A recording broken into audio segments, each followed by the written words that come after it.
So guys, punta ulit tayo dito sa VS Code. So ang tanong sa activity 1, create a JavaScript program. Metric ton is 35,273.92 ounces. Create a program that reads in the weight of the packets of breakfast cereal in ounces and then output the weight in metric tons of cereal. So, ang gawin natin ay open tag ng HTML.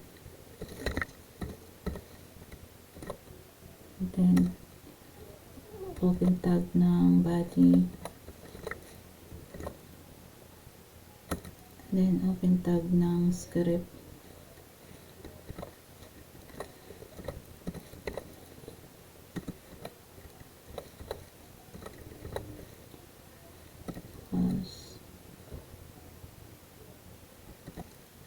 JavaScript.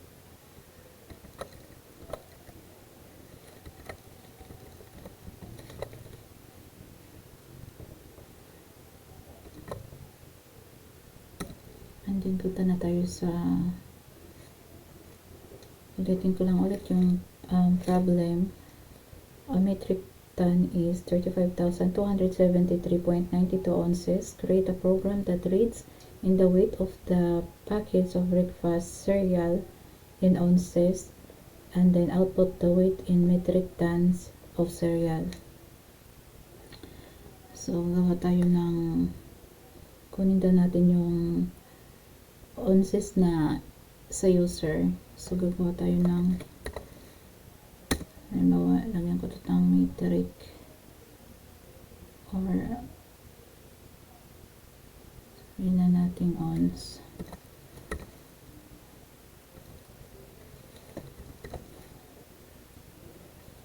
Kunin natin yung input ni user. So, para makakuha tayo ng input ni user, gamitin natin ay prompt.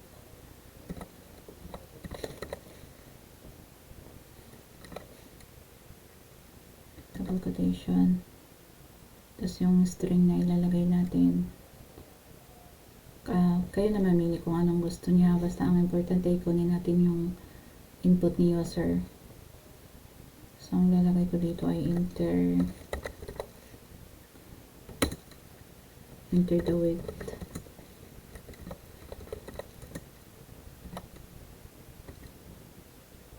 Enter the weight of cereal in ounce.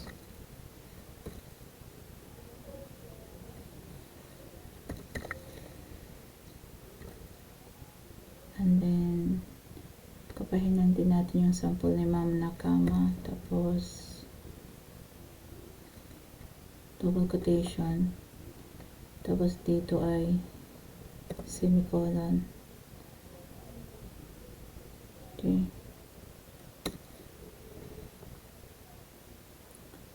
Next. Diba sa ilalagay natin yung ounce.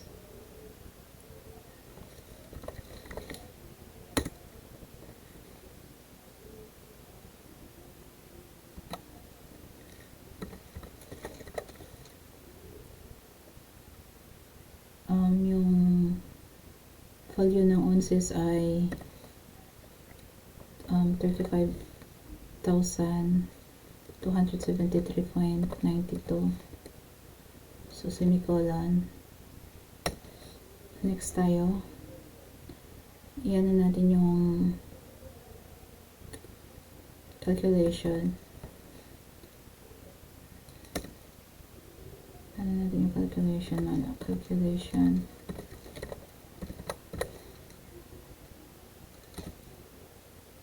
So, gagawin natin. Ilagay ko dito ay metric na variable name. Then equals. Diba, ulitin ko yung tanong. Create a program that reads in the weight of the packets of breakfast cereal in ounces and then output the weight in metric tons of cereal. So, ngayon, para makuha natin yung ton, tapos ang kailangan natin ay input ni user na ounces. So, magiging mangyayari niyan, input ni user na ounces, i-divide natin dito sa ounces. Diba ito yung value ng sa ton. Pag isang ton, metric ton, equivalent siya sa ounces na 35,273.92. So, i-divide lang natin yung input ni user sa value ng ounce and metric ton. So, ito, kunin natin tong variable na to, ounce. So, i-divide natin siya sa ounce din para makuha natin yung metric ton. So, ounce divide ounces, ito na yung ilalagay ko yung ounces. Pwede rin namang number, pero dahil nilagyan ko siya ng variable name na ounces, so ito na lang. Then, semicolon. And then, mamili kayo kung saan nyo gustong i-print yung result nito, sa message box ba or sa document. So, sa akin, sa ko siya palalabasin sa message box. So, ang gamitin natin ay alert. Open parenthesis. Nilagay natin tong result nitong calculation. So, ito nga, inano ko siya ng variable name na metric. So, ito na, metric na yung ilalagay natin dito. Tapos, lalagyan ko lang siya ng string. Concatenate.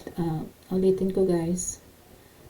Ang plus sign ay pwede siyang concatenate at pwede din siyang gamitin in addition. Depende sa ginawa nating program sa calculation. So, ito, ginawa ko siya as a para madugtong yung result, then yung string na ilalagay ko, which is metric ton.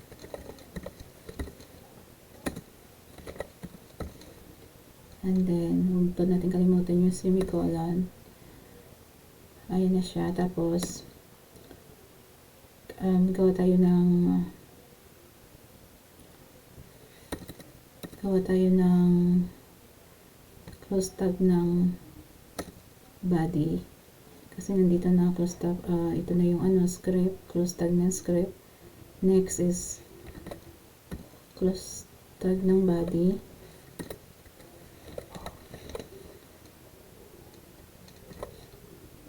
Next, close tag ng HTML. Ayan, guys. So, isasave na natin siya. Save as. And then, dito, mamili kayo kung saan nyo gustong isave. Dito sa akin ay desktop lang. Tapos, gumawa ko kanina ng folder ko. So, hanapin ko yung ginawa kong folder.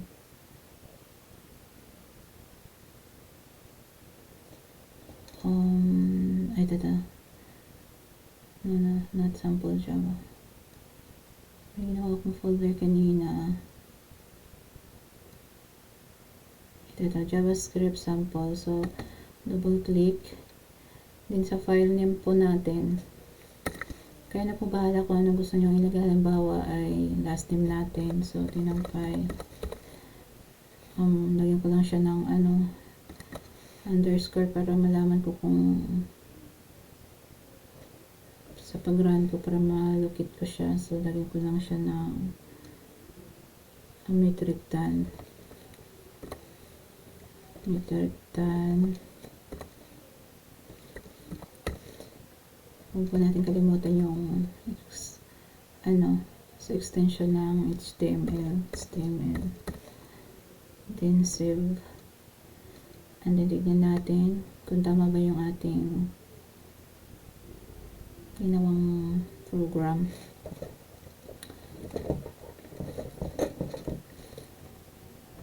So punta tayo sa file kung saan natin, sa folder kung saan natin siya sinave. So dito ko siya sinave sa JavaScript sample. Double click.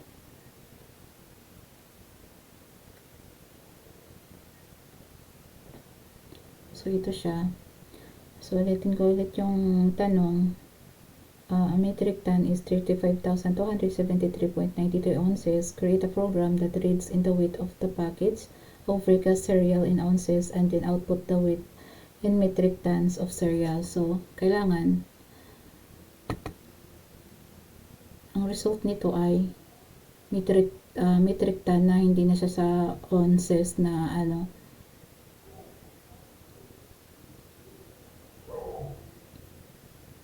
Wait lang.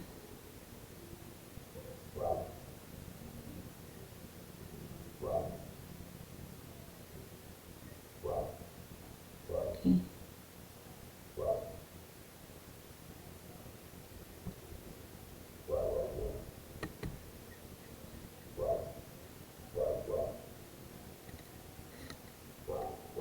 Nag-error yung ano ko.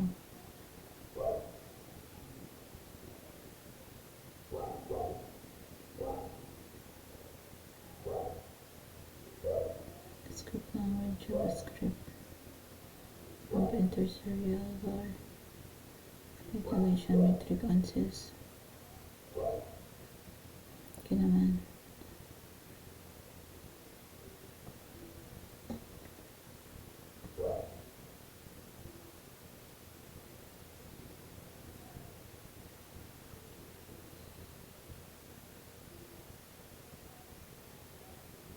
Ito na.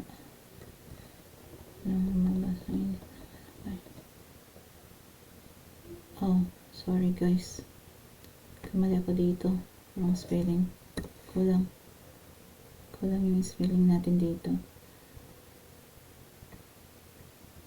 So, save ko ulit.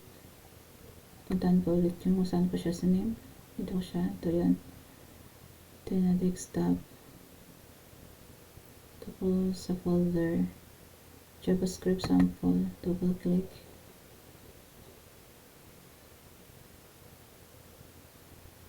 And then, buksan natin. So, ito yan. Enter the weight of cereal in ounces. So, diba ang isang metric ton is equivalent siya sa ounces ng 35,273.92. 35,273.92. So, dapat ang answer nito ay 1 ton. Ayan siya guys. 1 metric ton. Tama naman. So, dahil magkadikit yun, lagyan natin space dito. Para hindi magkadikit yung sagot. Tsaka yung string. So, save natin ulit. And then, tahan natin yung folder. Ito yun. Ulit.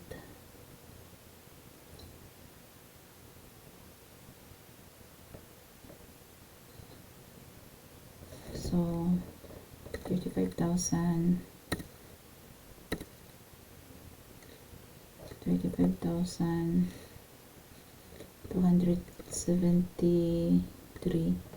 0.92 yung equivalent ng 1 ton sa ounces. Ayan, 35,273.92. So, okay natin. Ayan, 1 metric ton.